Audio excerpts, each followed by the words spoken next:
Hello and welcome back. आज की इस वीडियो में हम स्टार्ट करने वाले हैं फ्रॉम द एमसीक्यू नंबर 81। जो हमारा जूनियर फार्मासिस्ट का पेपर है उसका हम डिस्कस कर रहे हैं। अप टू 80 एमसीक्यूज हमने डिस्कस किए थे in previous videos.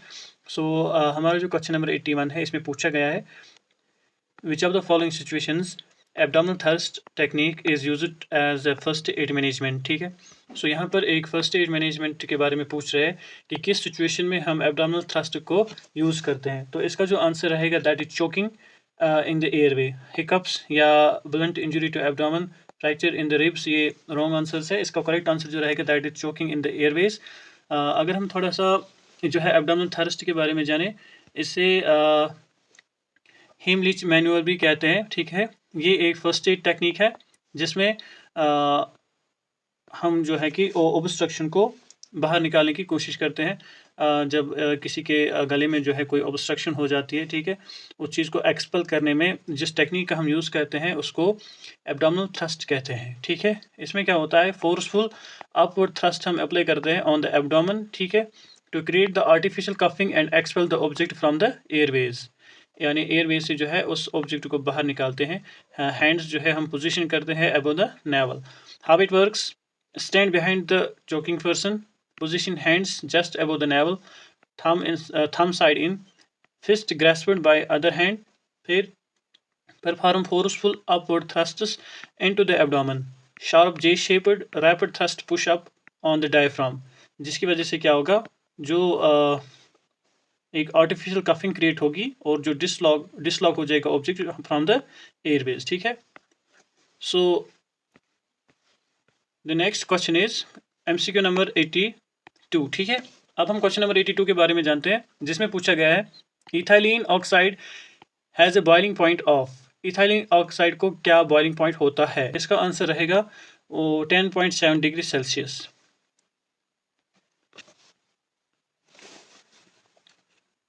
Ethylene oxide जो है इसका boiling point approximately 10.7 degree Celsius या 51 डिग्री फ़ारेनहाइट होता है। Meaning it is a flammable, colorless gas at room temperature, though it can exist as a liquid just above freezing, making it highly volatile. इसलिए हम इसे as a स्टलाइजेशन में use करते हैं। So in Celsius it's like 10.4 to 10.7 और Fahrenheit में around 51 degree Fahrenheit. Pressure at standard atmospheric pressure इसका होता है 760 millimeters of mercury. Next MCQ हमें इसमें पूछा गया है shark liver oil is dispensed in. Shark liver oil किस में डिस्पेंस किया जाता है? इसका आंसर रहेगा soft gelatin capsule. So shark liver oil is dispensed in soft gelatin capsules. Next question जो हमें इसमें पूछा गया है that is MCQ number 84। The Alma Ata declaration was signed in the year dash. किस साल में आल्मा आटा डिक्लेरेशन को साइन किया गया था? इसका आंसर जो है that is 1978।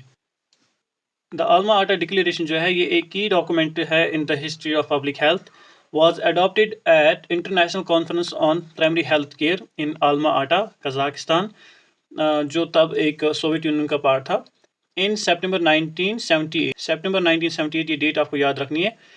It expressed the need for urgent action by all governments, all health and development workers and the world community to promote and protect health of all people। ठीक, next question जो हमें इसमें पूछा गया है MCQ number 85।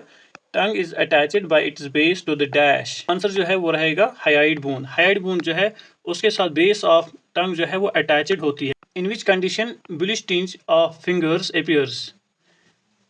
इसका जो correct answer रहेगा that is too tightly applied bandage. हम इसकी एक्सप्लेनेशन में देखें, जब हम टू टाइटली जो है ज़्यादा टाइटली जो अप्लाई करेंगे बैंडेज को, उसकी वजह से क्या होगा, ब्लिश टिंज हो जाएगा फिंगर्स में, जिसे हम साइनोसिस भी कहते हैं। ठीक है, ये टर्म आपको याद रखनी है, साइनोसिस भी कहते हैं उसे। इसमें क्या होता है, it occurs due to the lack of oxygenated blood reaching the tissues. ठीक है, when a bandage is applied too tightly it restricts blood flow to the area leading to poor circulation and characteristic blue discoloration। अब next question जो हमें इसमें पूछा गया है that is how to position the injured upper limb, यानी एक injured upper limb को हम कैसे पोजीशन करते हैं। इसका जो आंसर रहेगा that is raise above the client's heart level. जब इंजर्ड अपर लिम्ब होती है तो उसमें क्या हम करते हैं, रेज करते हैं above the client's heart level. जो लिम्ब है, इंजर्ड लिम्ब है, उसको प्लेस करते हैं अबव द हार्ट लेवल, ठीक है, क्योंकि elevating the injured limb area above the level of the heart significantly reduces swelling and pain by promoting venous and lymphatic drainage as a standard first aid and medical practice. Next question हमें इसमें पूछा गया है, the correct order of toxicity for DDT, HCH and dieldrin is option A, B, C and D, ठीक है। सो यहाँ पर 4 options दिए गए हैं जिसमें करेक्ट आंसर है DDT, HCH, डाइएल्डरिन। सबसे ज़्यादा टॉक्सिक जो होता है वो होता है डाइएल्डरिन, फिर HCH और फिर DDT। So order of toxicity अगर हम देखें, DDT, देन HCH, देन डाइएल्डरिन, यानी DDT जो है वो लीस्ट टॉक्सिक है एंड डाइएल्डरिन जो है वो मोस्ट टॉक्सिक है। The order of toxicity for the given persistent organic, इनको क्या कहते हैं, परसिस्टेंट ऑर्गेनिक पोल्यूटेंट्स, जिसमें से डाइएल्डरिन, HCH और DDT है, ठीक है। दिस मीन्स डाइएल्डरिन जो है ये मोस्ट टॉक्सिक होता है, followed by HCH, then DDT। DDT is least toxic among them, okay. Next question जो हमें इसमें पूछा गया है, that is which of the following analgesic has poor anti inflammatory action. दिए गए एनाल्जेसिक्स में सबसे poor and anti inflammatory action किसकी है, ibuprofen, diclofenac sodium, piroxicam and paracetamol. ये सारे जो है इनको हम नेसिड्स कहते हैं, non steroidal anti inflammatory drugs. अब इसमें से जो एनाल्जेसिक है जिसकी पुअर एंटी इन्फ्लेमेटरी एक्शन है, दैट इज पैरासीटामोल। ये आपने पढ़ा होगा। आप यहाँ पे देखिए जो नेसिड्स होते हैं उनकी क्लासिफिकेशन में अगर हम देखें तो इसमें हम non selective COX inhibitors, preferential COX inhibitors, COX-2 inhibitors और सिलेक्टिव COX-2 इनहिबिटर्स इसमें आते हैं, और analgesics antipyretic with poor anti inflammatory action, जिसमें हमारी एग्जांपल आती है पैरासीटामोल, ठीक है। सो यहाँ पर हमारा आंसर जो है वो रहेगा पैरासीटामोल। नेक्स्ट क्वेश्चन इसमें हमें पूछा गया है दैट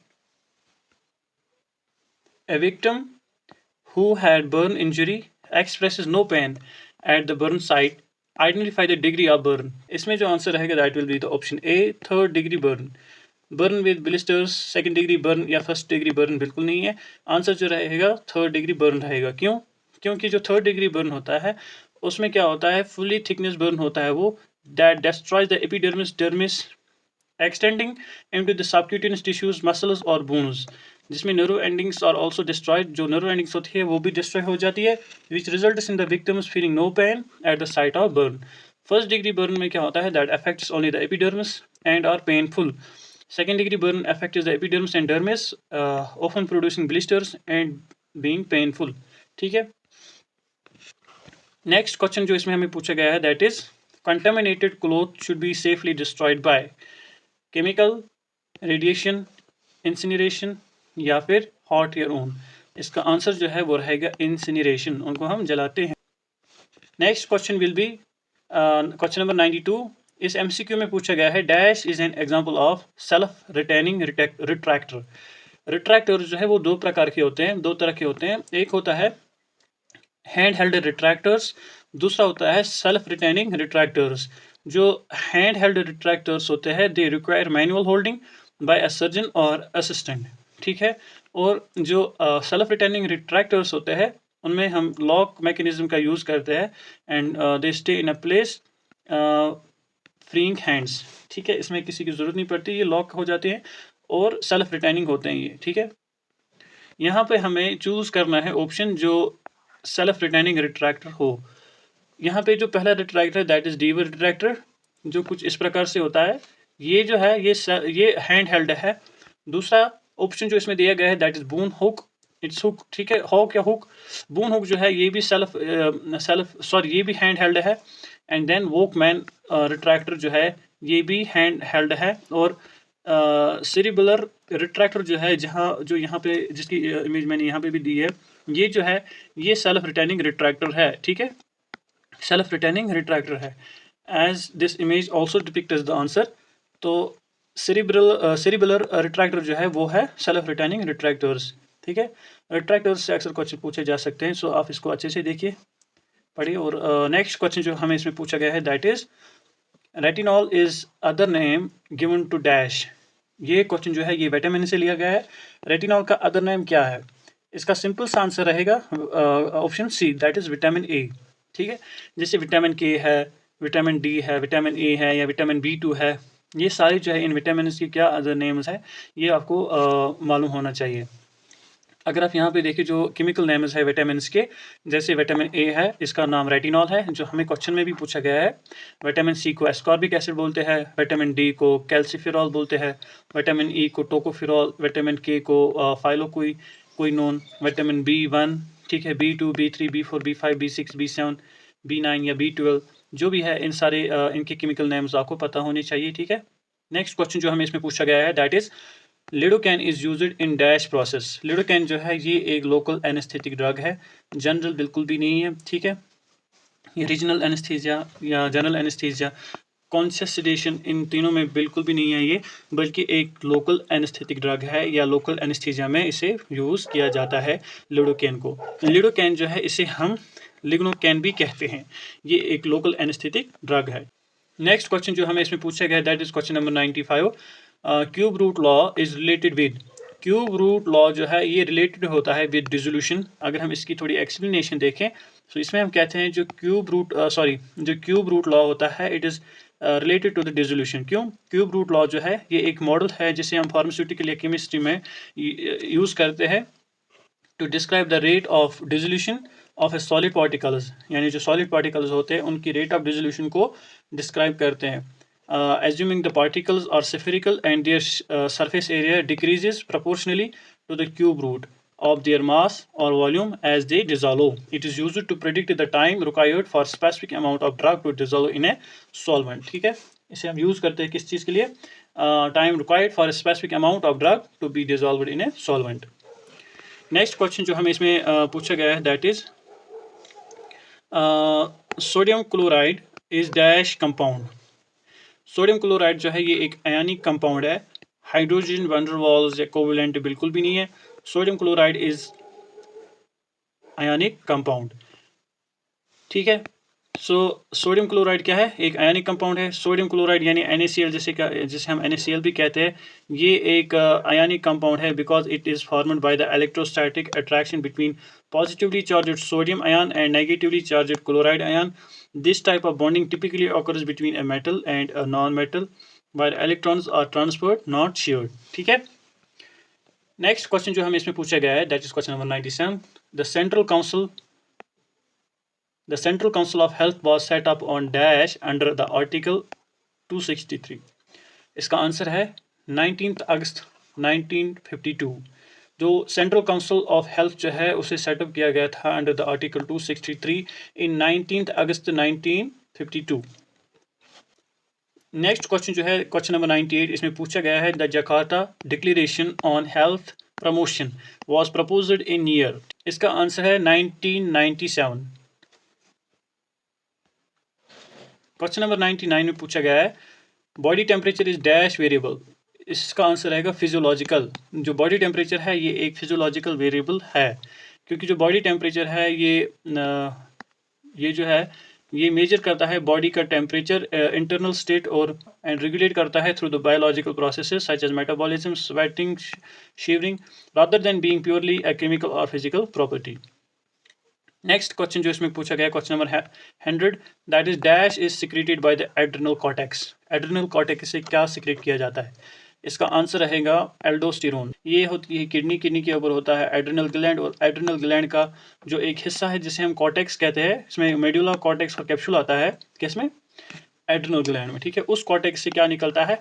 एल्डोस्टेरोन। ठीक है, सो एल्डोस्टेरोन जो है ये एक स्टेरॉइड हार्मोन है produced by the adrenal glands. It plays a central role in regulating body salt and water balance, जिसे हम किस में पढ़ते हैं? रास में, RAAS, renin angiotensin aldosterone system में पढ़ते हैं हम इसे।